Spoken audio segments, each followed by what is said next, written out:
పెళ్ళైనా పండగైనా వేడుక ఏదైనా పట్టు చీరల ప్రత్యేక వేదిక వారాహి సిల్క్స్. బట్ మీరు పుట్టి పెరిగిందంతా చెన్నయ్య? చెన్నైలో బట్ నెల్లూరు మీ ప్రాపర్ అయినా కానీ ఆ స్టేట్ లో అక్కడే సెటిల్ అయిపోయారు, అక్కడే పుట్టారు. బట్ ఈ తెలుగు అనేది చాలా ఫ్లూయెన్సీ ఉంది. ఎక్కడ కూడా తమిళోడు తెలుగు మాట్లాడితే ఆ ఫ్లేవర్ మిక్స్ అవుతుంది కదా, అది ఎక్కడ అనిపించట్లేదు. నేను మాట్లాడే తెలుగు కూడా కరెక్ట్ అయిన తెలుగు కాదండి. అంటే నేను మా తెలుగు డబ్బింగ్ మాత్రం నేను ఒక వీడియో రిలీజ్ చేసానంటే ద బెస్ట్ మీమ్స్గా ఉంటుంది. ట్రాఫిక్ కానిస్టేబుల్గా చేస్తాను నేను. పక్కన ఎవరు నిలబడకూడదు, ఎందుకంటే సడన్గా తగులుతుంది. అంటే రే ఏం చేస్తున్నావురా అని అలా చెప్తాను నేను. అప్పుడే నాకు మాటలు వస్తాయి. అంటే ఇంట్లో మాట్లాడే తెలుగు వేరే, మనం డైలాగులు మాట్లాడే తెలుగు వేరే సినిమాలో. సో నేను ఒక ట్రాఫిక్ కానిస్టేబుల్గా ఆ నోట్ నుంచి రావాలంటే నేను కొన్ని విషయాలు చేస్తాను. బట్ బేసికల్గా తమిళ హీరోస్ చాలా మంది తెలుగులో ఒక మూవీ ప్రమోషన్స్కి వస్తుంటే తెలుగులో ఏం మాట్లాడాలో ఫస్ట్ అడిగేది విషయాలని గూగుల్ చేయి లేదా వాట్సాప్లో పంపించమని చెప్తారు. అది తెలుగు మేము ఇంట్లో మాట్లాడుతున్నాం కాబట్టి అది ఒక అడ్వాంటేజ్.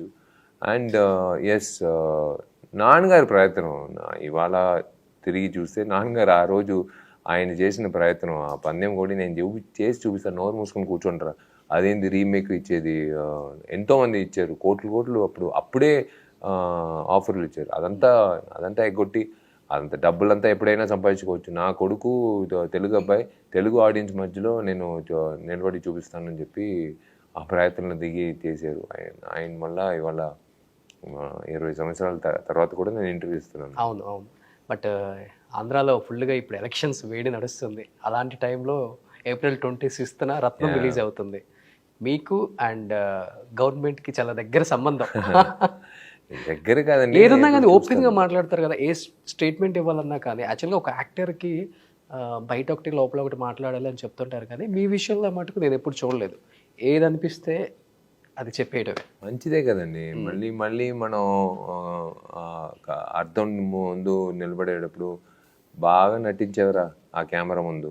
అంటే నీకు 9 to 6 మేకప్ వేసుకున్నప్పుడు నటిస్తున్నావు, లైఫ్లోనూ నటిస్తున్నావు అని చూస్తే ఎంత దరిద్రంగా ఉంటుంది మనకి. మనకి అనిపించే విషయం వచ్చి మనం చెప్పాలి. వీ హ్యావ్ టు అనిపించేది చెప్పాలండి. ఎప్పుడు ప్రాబ్లం వల్ల రియల్ లైఫ్లో ప్రాబ్లం లేకుండా ఏది ఉందండి. నేను నిజం చెప్పేటప్పుడు డెఫినెట్గా ప్రాబ్లం ఉంటాయి. లాస్ట్ టైం ఎలక్షన్కి 1 సంవత్సరం ముందే అడిగారు ఒక ఛానల్ ఎవరు సీఎం అవుతారని. నేను జగన్ గారే సీఎం అవుతారని చెప్పాను. ఆ కెమెరామెనే ఆలోచించి ఇలా చూసాడు, ఏందయ్యా నువ్వు అడిగారు అయినా నేను చెప్పాను దాంట్లో ఏముందండి. ఎందుకు సార్ చెప్తున్నారంటే, అంటే 3500 కిలోమీటర్లు ఆయన నడుచుకుని వెళ్ళి అందరినీ కలిసి వెళ్ళేది మామూలు విషయం. ఒక రాజకీయంలో ఉన్న ఒక నాయకుడు, అది పెద్ద విషయం అండి. నాకు అది తప్పకుండా ఆయనే వస్తాడు సీఎంగా అని చెప్పాను. దాంట్లో ఏముంది. సో లాస్ట్ ఎలక్షన్స్ చెప్పారు, బట్ ఎలక్షన్స్ May 13th జరుగుతున్నాయి. ఈసారి ఎవరు సీఎం అవుతారు? జగన్ గారే వస్తారు. ఎందుకు అంత కాన్ఫిడెంట్గా చెప్తున్నారు? నాకు అనిపించింది. అప్పుడు 3500 కిలోమీటర్లు పాదయాత్ర చేశారు. ఈసారి పాదయాత్ర చేసిన తర్వాత ఆయన ఆ నమ్మకంతో సీఎం చేశారు కదా. ఆ తర్వాత జరిగిన విషయాలు బట్టి నేను చెప్తున్నాను, డెఫినెట్గా జగన్ గారే సీఎం అవుతారు. ఎందుకు జగన్ గారు అంటే అంత ఇష్టం విశాల్ గారు? జగన్ గారు అంటే ఇష్టం అంటే నాకు ఈడ ఓటు లేదు, నాకు ఈడ ఓటింగ్ అథారిటీ లేదు, నాకు చెన్నైలోనే ఓటింగ్ ఉంది. నాకు అనిపించిన విషయం అంటే చూస్తాం కదా, కొన్ని విషయాలు చూస్తాం, కొన్ని విషయాలు వింటాం, కొన్ని విషయాలు కనుక్కుంటాం, కొన్ని విషయాలు కళ్ళారో చూస్తాం. ఇదంతా చూసిన తర్వాత అనిపించిన విషయమే. There is nothing. అంటే నేను I'm not against Chandrababu Naidu garu, or I'm not against anyone who's contesting. నాకు హక్కు ఉంది నేను చెప్పడానికి, నా ఇష్టం నేను చెప్తున్నాను. మీరు ఓటేయాలి దానివల్ల నేను చెప్తున్నాను, అలా నేను చెప్పట్లేదు. నేను అడిగింది నేను చెప్తున్నాను. కలిసారు ఎప్పుడన్నా? లేదు, ఇప్పుడు కలవలేదు. సో రీసెంట్గా జగన్ గారికి ఇక్కడ ఒక గాయం కూడా అయింది. ఏమనిపించింది చూసినప్పుడు న్యూస్? అదేనండి, ఇదంతా దాటి వెళ్ళాలి. మేము అంటే ఎలక్షన్ అనేది మామూలు విషయం కాదు. ఒక కాన్స్టిట్యున్సీలో నిలబడి గెలవాలంటేనే ఎంతో కష్టం. ఎంతోమంది క్యాండిడేట్లు ఉంటారు, ఎంతోమందిని కలవాలి. ఒక సీఎం అంటే మామూలు విషయమా? అన్ని కాన్స్టిట్యున్సీస్కి వెళ్ళాలి, అందరూని కలవాలి, అందరూ అతనికి నచ్చే మనుషులు ఉండరు, అందరూ అతనికి ఆయన చెప్పిన మాటలు వినేలా మనుషులు ఉండరు. జరుగుతాయి, ఇలాంటి విషయాలు జరుగుతాయి. అదంతా దాటి ప్రూవ్ చేసేదే ఒక మంచి నాయకుడికి క్వాలిటీ అది. సో ఇదంతా ఆయనకి తెలుసు. ఆయన తండ్రి చనిపోయిన తర్వాత ఆయన వచ్చి దిగి మళ్ళీ నేను సేవలు చేయాలని ఒక కొడుకు వచ్చి దిగుతున్నాడంటే మామూలు విషయం కాదు. ఇప్పుడు మన ఎవరైనా ఇంట్లో ఒక తండ్రి చనిపోయిన తర్వాత మనం వదిలేద్దాం, చూసుకుందాం, వద్దు అని కాదు, తీసుకున్నారు కదా, ఈ taken over the legacy. So Jagan గారే వస్తారు. అంటే మీ సినిమాలన్నీ చూస్తే చాలా మాస్ ఆడియన్స్కి చాలా దగ్గరగా ఉంటాయి, వాళ్ళు మిమ్మల్ని బాగా ఇష్టపడతారు, అలాంటి వాళ్ళని లైక్ చేస్తారు, హీరోగా కానీ పొలిటికల్ లీడర్గా కానీ. ఇన్ కేస్ ఫ్యూచర్లో ఏమన్నా అవకాశం ఉందా రాజకీయాల్లోకి వచ్చేది? డెఫినెట్గా వస్తాను. ఏపీలో నేను ఎందుకండి ఇంత అంటే రాజకీయంకి ఎందుకు నటులు రావాలి?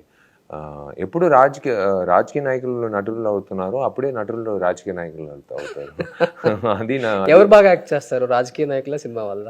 ఆబ్వియస్లీ రాజకీయ నాయకులే.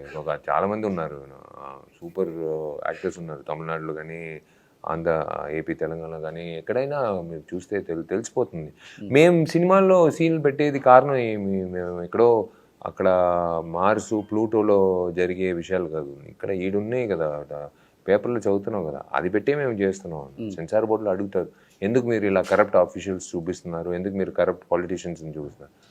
ఏమండి, మీరు పేపర్లో మేము చదివిందే మేము చూపిస్తున్నాం అండి, రియాలిటీ వచ్చి సినిమాలో తీసుకొచ్చేదే తప్పట్లు కొడుతున్నారు ప్రేక్షకులు. ఎందుకంటే మా ఇంట్లో జరిగిన విషయం చూపిస్తున్నాడు ఈ అబ్బాయి ధైర్యంగా సినిమాలని, తప్పట్లు కొడుతున్నారు. So in that way coming to politics, yes I will be coming to politics. దాంట్లో వచ్చి ఆలోచించి చెప్తానండి, ఆ టైం వచ్చినప్పుడు చెప్తాను. ఇండస్ట్రీలో ఎవరు సార్ మీకు మంచి ఫ్రెండ్, గుడ్ అండ్ బ్యాడ్ రెండు షేర్ చేసుకునే వాళ్ళు?